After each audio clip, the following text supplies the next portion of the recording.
I know some of you suspected something was not quite right, but let us now look at the clues that fit neither solution so far. Madame Schmidt says she saw the phantom attendant, but we know now it was sheer invention. Yet we have the testimony of an independent witness who says he saw the non-existent small dark attendant actually getting on the train. Mademoiselle? El maquinista, el fogonero, Mateo, el asistente... Ah, creo que esto me suena. Yo creo que era el maquinista. The engineer. Oui, the engineer while the train was in the Belgrade station. And then there is the crate of Monsieur Ratchet and its unknown occupant. Eso, falta el cajón. What clues associate themselves with that crate, mademoiselle? Me ha sorprendido que antes no nos... Claro, cuando hemos dicho lo del cajón, o ha habido un momento que teníamos que decir lo del cajón, no nos han dejado. Así que yo digo, ¿y cómo puede ser que el cajón era evidente? Alguien estaba ahí dentro, así que eso forma parte de la tercera solución.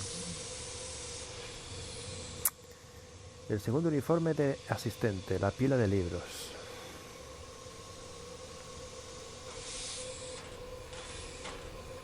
The second attendant's uniform.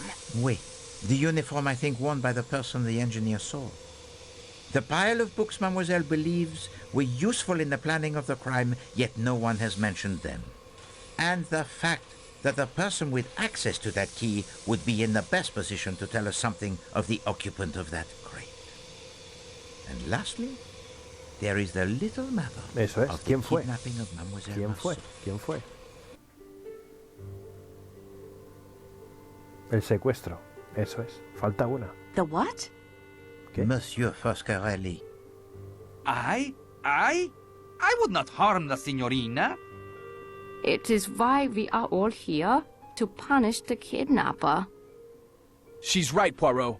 How can you think any of us would resort to kidnapping after all we've been through? As you can see, Monsieur Parkinson, we have pieced together much of your story. Only the reasons remain, and I leave those to you. What did you call him? He called him Parkinson. That is my name. Robert Perkinson. What? Silence! At once! You will obey me in this and listen to what Monsieur Perkinson has to say.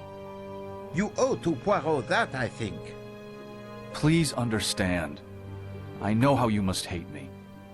It was my dear wife Isabella, the unidentified woman the papers mentioned, who pleaded with Paul and me as the police closed in to let her take Daisy away. She was sick with grief. Take Daisy away? Cassetti killed the wrong little girl. He crept up while Teresa was alone outside and shot her in cold blood. He was gone again before we knew what had happened.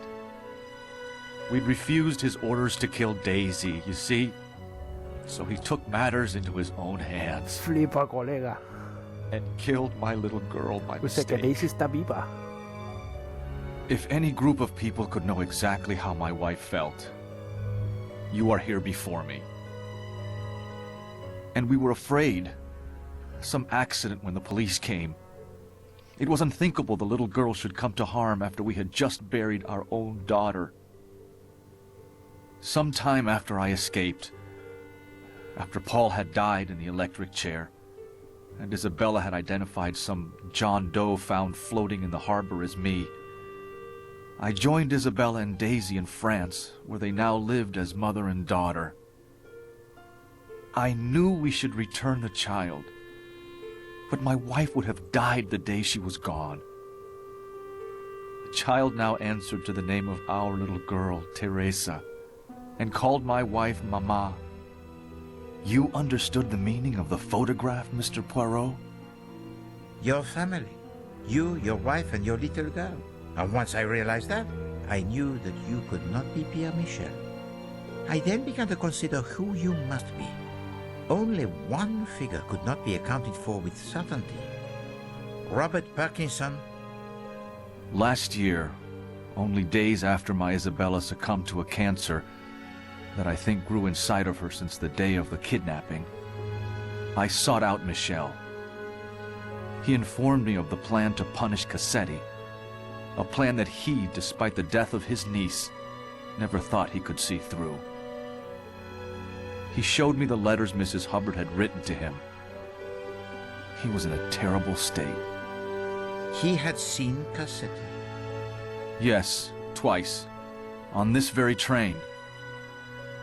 I could see he was not a strong man and would not be able to face Ratchet. I looked at those letters and asked him one question. Had Mrs. Hubbard or any of the others ever met him in person? His answer was no. I wanted Cassetti dead as much as any of you.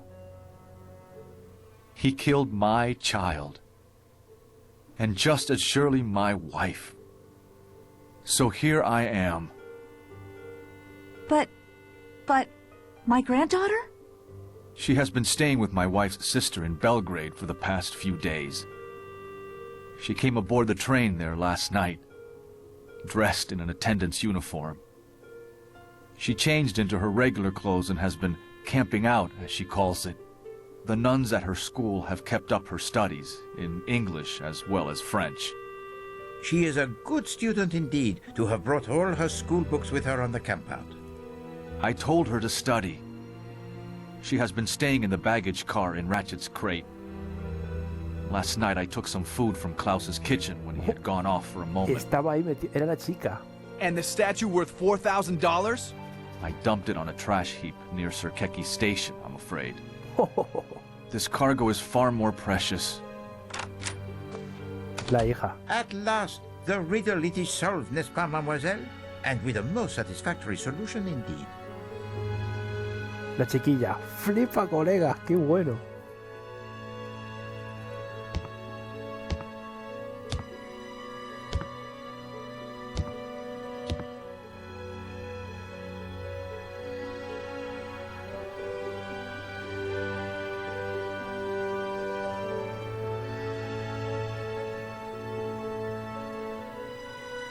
Oh, tío, esto sí que no me lo esperaba. Esto sí que no me lo esperaba.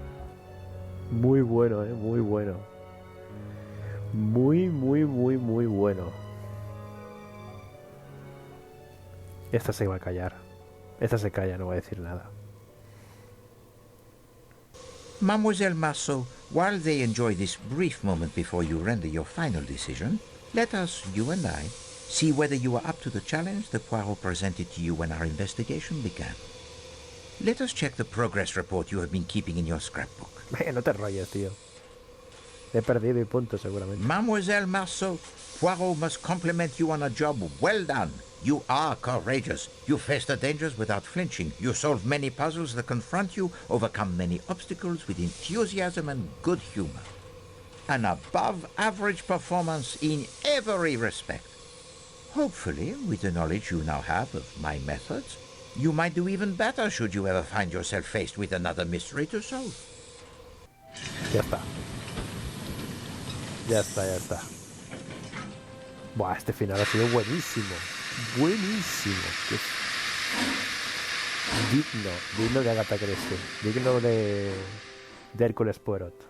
You are the representative of the train company, Mademoiselle Marceau. You have been instrumental in assembling the evidence that pointed to the solutions I have now shared. And you have been ill-used. I am truly sorry, mademoiselle. I left you all of your belongings in that box, except the one I needed back, the key to the security room. You now know why. My precious cargo had to eat. You have proven to be most ingenious. Twice you almost discovered my secret passenger. I left the parasol for you to discover. I had no doubt you would free yourself. Anda. If not, I would have found an anonymous way to inform someone of your whereabouts. Ah, o sea que no I understand why you did it.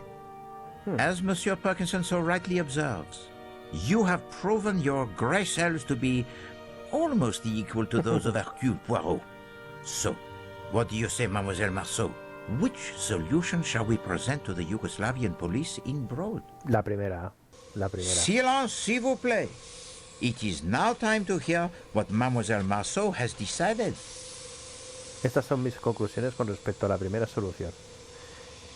Mi opinión. Es mi opinión al respecto a la tercera.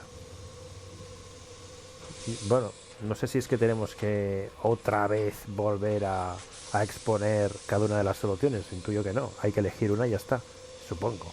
Pero vamos, tengo clarísimo que la primera, ¿entendéis, no? La primera es que alguien entró, se cargó al tío y que lo busquen. Ah, no sabemos quién es. Buscarlo por ahí, que estarás por la nieve. La segunda es que todos se cargaron a Cassetti. Porque tenía 12 puñaladas, pues 12 personas, 12 puñaladas. Una puñalada por persona. Porque hablaba acerca de que en un juicio son 12. El jurado está compuesto por 12 personas.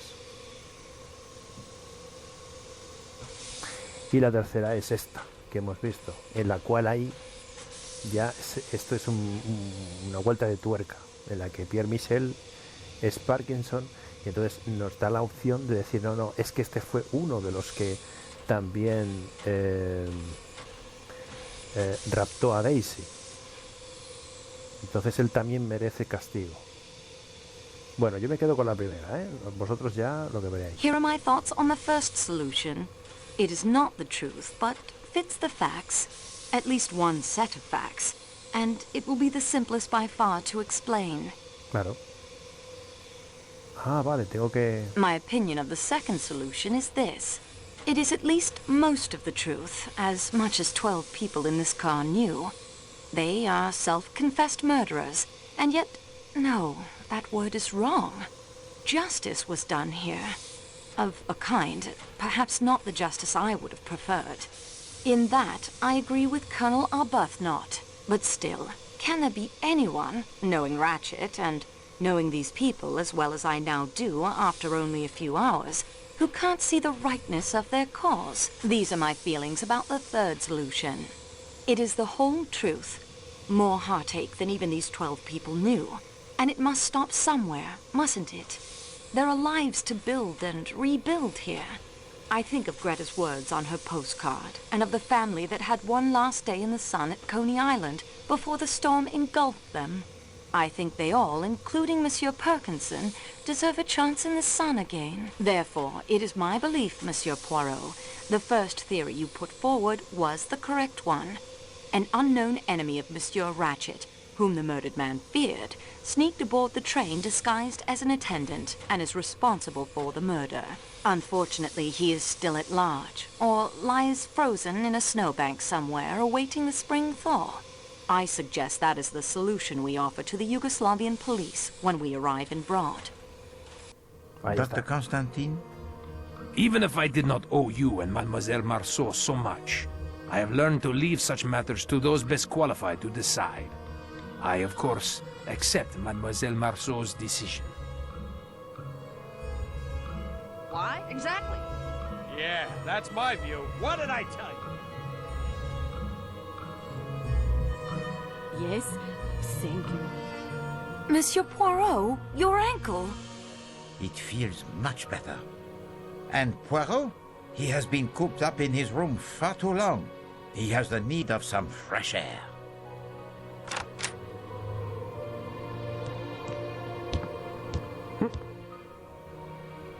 Mr. Michel, I'm sorry, Perkinson. I cannot find it in my heart to hate you. All I find there is forgiveness and thankfulness for giving us back something we thought we'd lost forever. In fact, it seems you are now one of the family. Flipa, colega. Thank you. Daisy, child, my dear, I am your grandmother.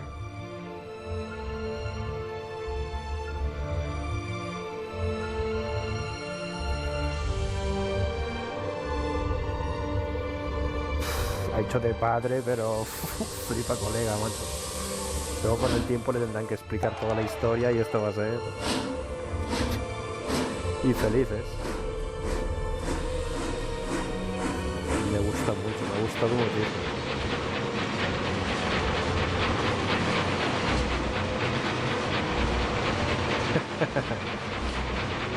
Ay. Es un final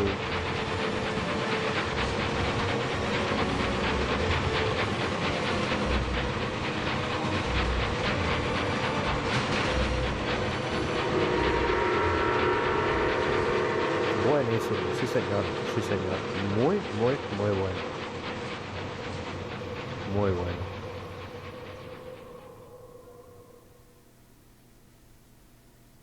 A ver, llegar a este final, después de haber estado dando tantas vueltas, de estar saliendo, entrando constantemente de los departamentos y tal, la verdad es que es satisfactorio, ¿eh? Porque te quedas con un sabor buenísimo, dulce, un sabor... ¡fua! Lo he disfrutado muchísimo. Y digo yo que en la película que salió recientemente hubiera sido un puntazo que hubieran hecho esto, que hubieran hecho finales alternativos. Pero claro, las películas te la juegas un poco. Una película te la juegas porque te haces un final alternativo o un final completamente distinto al de la novela, y entonces te caen un montón de críticas. O si dices, hay una solución que es esta, eso hubiera sido un puntazo, porque claro, realmente la solución esta última es una solución que no está en la novela, eso ya os lo digo yo. Queda clarísimo que esta última solución no queda en la novela, pero queda chulísimo, y te deja con la boca abierta, y eso es lo que mola. Ahora preguntaréis, ¿cuál es la solución del libro? Hay que leerlo. Ya bastante hablado. Bastante dicho ya. Así que nada, jóvenes, de verdad, he disfrutado un montón. He disfrutado muchísimo el juego. Ha habido momentos ahí un poco tontorrones, eso de estar yendo para adelante. Luego después tantísimos objetos que no han servido absolutamente para nada. Colillas, bueno, la colilla sí, pero no sé deciros cuántos objetos, pero una barbaridad de objetos que no han servido. No ha servido para nada, realmente. Pero bueno, los teníamos ahí, y luego después en la resolución final algunos de ellos han salido a la palestra. Así que hasta cierto punto me ha gustado, porque digo, mira, los teníamos ahí por algo. Por una razón los teníamos. Ha estado muy bien, jóvenes, muy bien, de verdad. Y yo espero que vosotros también lo hayáis disfrutado, ¿eh? Este va a ser un bloque enorme, 2 horas y media, ¿eh? Hacía tiempo que no jugaba tanto un juego de un tirón, que no fuese un directo. Así en diferido, hacía mucho tiempo. Y la verdad es que lo he disfrutado un montón, ¿eh? No se me ha hecho pesado, para nada. Para nada. Y esta última parte van a quedar unos vídeos bien majos, ¿eh? Puede ser que a lo mejor los veáis bastante extensos, los vídeos, pero para cortar va a estar la cosa complicada, para editarlo. Así que nada, jóvenes. Le bajo un poquito. Vale, así ya está bien. Es que si no se sube y luego después no me escucháis. Tampoco que tenga muchas cosas que decir súper interesantes, pero bueno. por si alguien luego después lo dice, oye, que estaba muy alto. Pues lo dicho, jóvenes, para mí ha sido un placer, lo he disfrutado un montón. Vamos, no tiene nada que ver con el primer juego de Agatha Christie, que es el de Y no quedó ninguno. Sinceramente, este juego sí que es un juego que sigue un poquito toda la misma línea. Hay muchas mecánicas muy parecidas, pero luego después es el doble mejor. Está todo muy mejorado.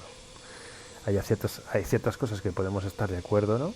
Como por ejemplo el tema de tener de tener tantos objetos en el inventario, pero bueno, me ha molado porque luego después, como he tenido que utilizar para el desarrollo final y los razonamientos y argumentos finales, pues me ha gustado, porque algunos de ellos sí que al final se han tenido que utilizar, así que guay.